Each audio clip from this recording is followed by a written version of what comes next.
Hello again. Psalm 44 today in a psalm a day, and for the director of music of the sons of Korah, another maskil.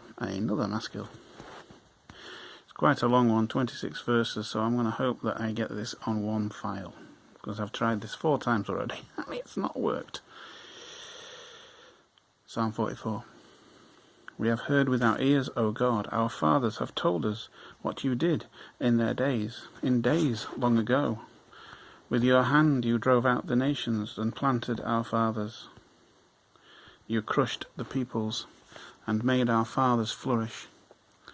It was not by their sword that they won the land, nor did their arm bring them victory. It was your right hand, your arm, and the light of your face, for you loved them. You are my King and my God, who decrees victories for Jacob.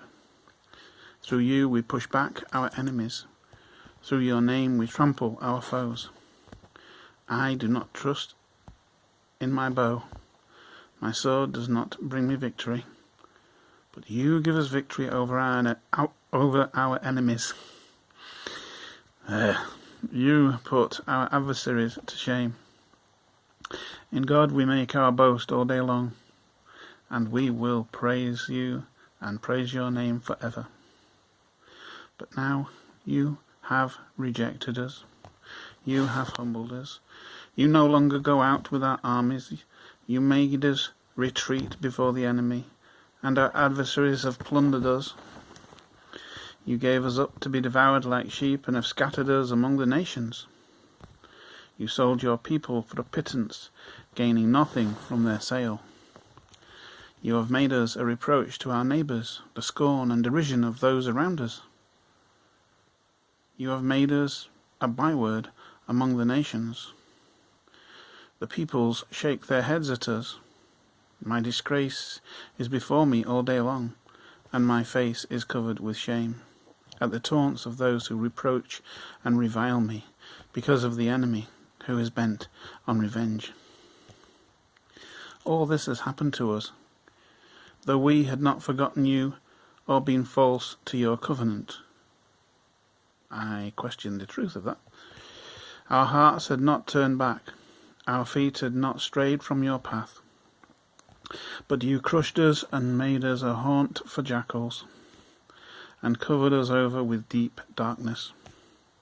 If we had forgotten the name of our God, or spread out our hands to a foreign God, would not God have discovered it, since he knows the secrets of our hearts? Yet for your sake we face death all day long. We are considered as sheep to be slaughtered. Awake then, O Lord. Why do you sleep? Rouse yourself. Do not reject us forever. Why do you hide your face and forget our misery and oppression? We are brought down to the dust. Our bodies cling to the ground. Rise up and help us. Redeem us because of your unfailing love. Normally, if I was reading that with a congregation, we would say Amen after that, but there's something in there that I question. This implicit belief that God is sovereign, God is in control, and from that those who don't believe or don't want to believe or question the belief of God in any way say things like, if there's a God and if he's the God of love, then why does he allow that to happen or that to happen? And I fully get and understand the question. But you see, back then they believed that God was omnipresent and omnipotent, all potent, all powerful, and always there, always in charge. I'm not saying I don't believe that, but I question it, because we are responsible for the mess this world is in right now, not God. So the answer to that age-old question is that if the question is something like, why does God let this happen? Then God gave us free will, and we messed up. So it's our fault. He could come in and intervene, but we have to try and fix it first. God bless you, and I'll see you tomorrow, hopefully.